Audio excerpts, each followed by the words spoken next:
Louvado seja nosso Senhor Jesus Cristo, para sempre seja louvado.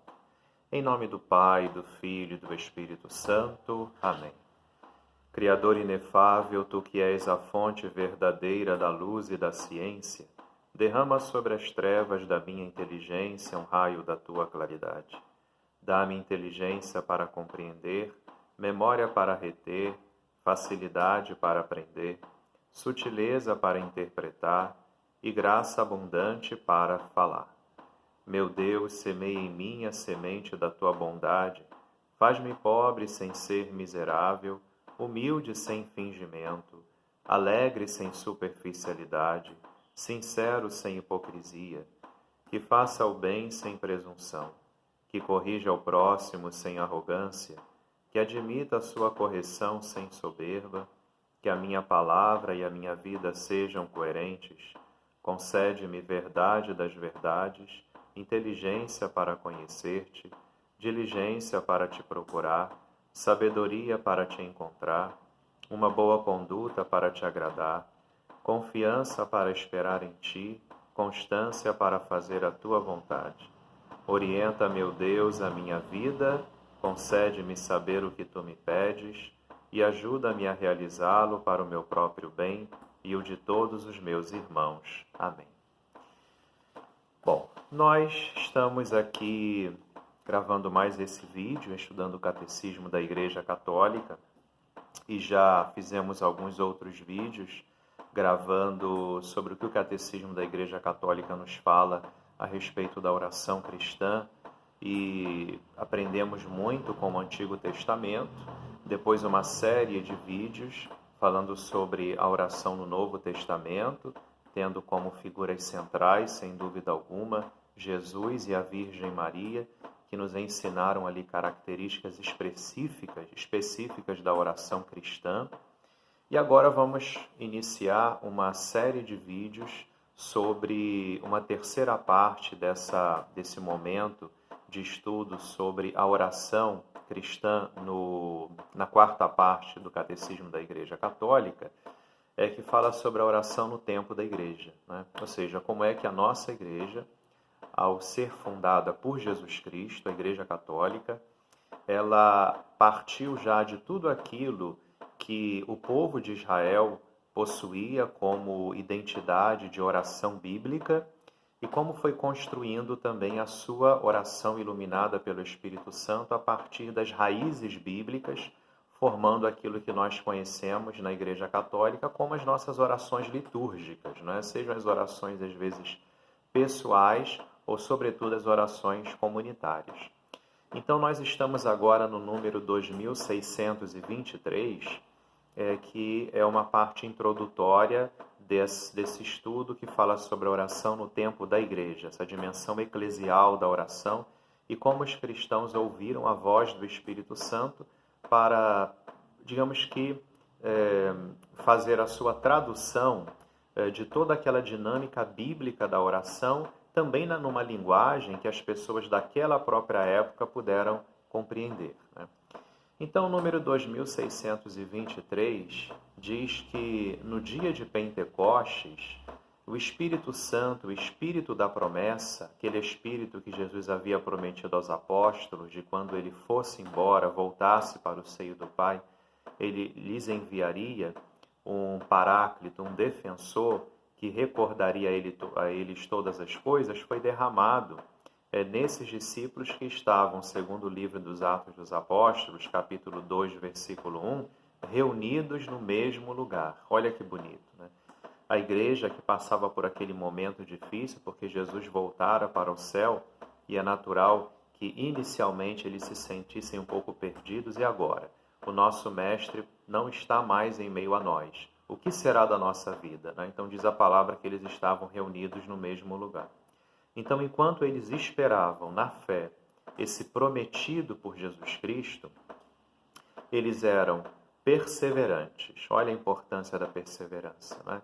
Mesmo que nós não consigamos enxergar o que está por vir, mas perseverar naquilo que Jesus nos deixou para a nossa própria vida de hoje é extremamente importante. Então, em Atos 1:14, perseveravam unânimes na oração. Como a oração é importantíssima. Como a oração transforma o nosso coração e nos dá coragem para continuar a caminhar com Cristo. Diz o catecismo ainda. Então, o Espírito que ensina a Igreja e lhe recorda tudo quanto Jesus disse, vai também formá-la na vida de oração. Então, esse Espírito prometido, o catecismo diz, tem o papel de ensinar a Igreja novas coisas e tem o papel também de recordar que a Igreja não inventa doutrinas, mas a Igreja, ela recorda tudo aquilo que foi ensinada por Jesus, e é esse Espírito Santo que faz a Igreja traduzir em uma linguagem nova diante das novas situações, dos novos desafios do mundo, né? Mas é esse mesmo Espírito que também ensina a Igreja a rezar, ensina a Igreja a permanecer em oração. Número 2624. Então, essa primeira comunidade de Jerusalém, o primeiro núcleo da Igreja, os primeiros cristãos, né, eram crentes, porque criam em Deus, criam no seu Evangelho. Atos 2:42 diz, eram assíduos ao ensino dos apóstolos, a comunhão fraterna, a fração do pão e as orações. E a Igreja mantém isso até os dias de hoje. Essas características fundamentais da Igreja Católica primitiva, há 2000 anos ela vem sendo mantida. Como? Diz o Catecismo da Igreja Católica. Continua a Igreja fundada sobre a fé apostólica, ou seja, os apóstolos que ensinaram há 2000 anos atrás tudo que Jesus mesmo lhes havia ensinado, os bispos únicos e legítimos sucessores dos apóstolos, os bispos da Igreja Católica, eles continuam ensinando, recordando esses ensinamentos de Jesus. É o que nós chamamos de sucessão apostólica. É que mantém um dos critérios, um dos elementos fundamentais para ver a verdadeira Igreja de Cristo. Mas ela também é autenticada pela caridade, ou seja, comunhão fraterna, né, que se fala aqui no livro dos Atos dos Apóstolos.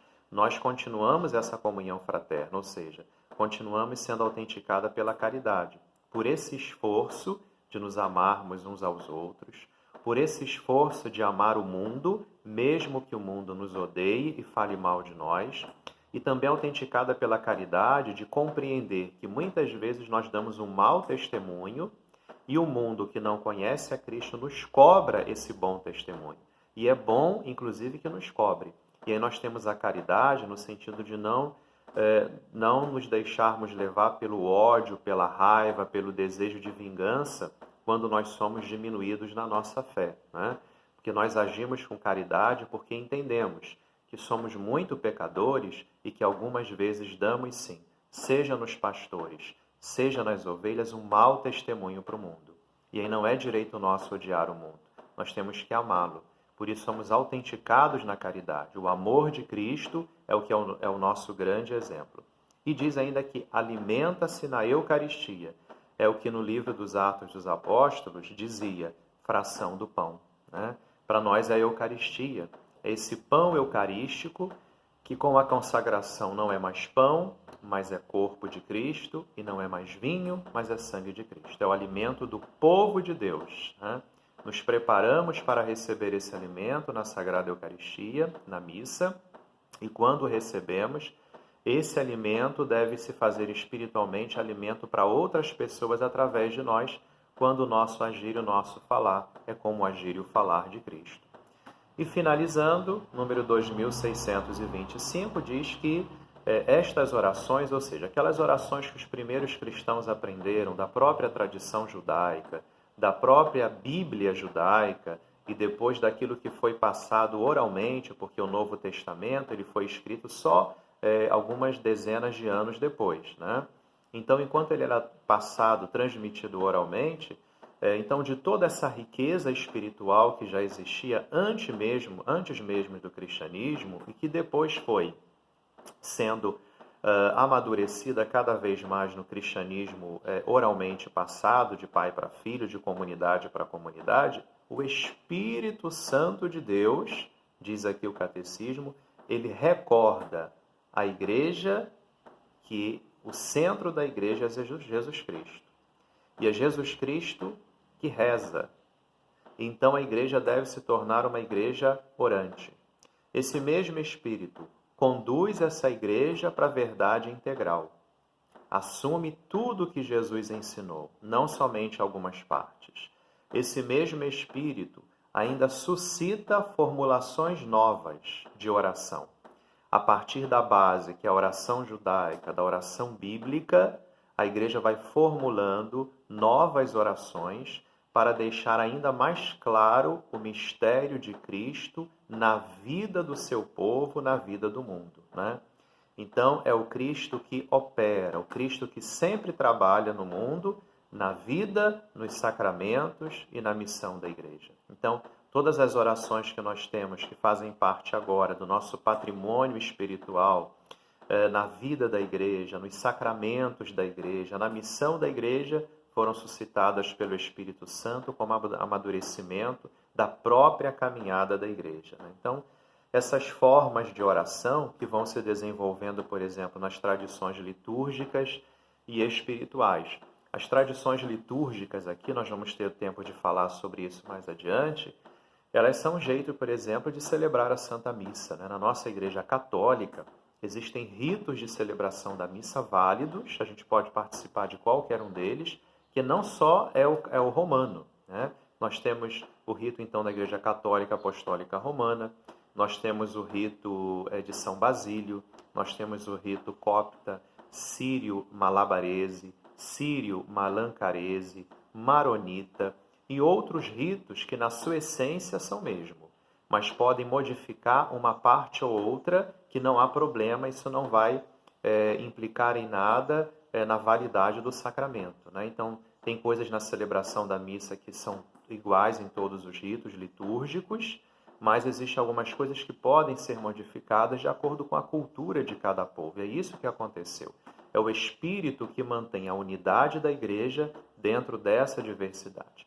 Mas também esse Espírito que suscita muitos modos de viver a espiritualidade diferente. Por exemplo, a espiritualidade dos carmelitas, a espiritualidade dos franciscanos, a espiritualidade dos jesuítas, a espiritualidade dos passionistas, né? A espiritualidade dos beneditinos. Então, é uma diferenciação dentro do modo de viver a pessoa de Jesus Cristo, nesses tipos de espiritualidade distintas, mas que guardam sempre a unidade, porque são coesos na força do Espírito Santo.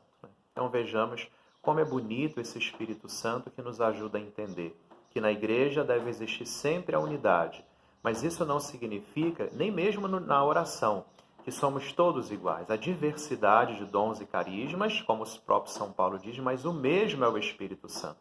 E a nossa Igreja Católica está aqui para provar isso, né? Vivemos todos nessa unidade do Espírito, mas temos essa diferenciação, essa diversidade e riqueza de manifestações, até mesmo no nosso jeito de rezar e naquilo que também está escrito como orações oficiais dentro da Igreja. Então, louvemos agora, ao final desse estudo, a Virgem Santíssima, Mãe de Deus e nossa, rezando: Ave Maria, cheia de graça, o Senhor é convosco, bendita sois vós entre as mulheres e bendito o fruto do vosso ventre, Jesus.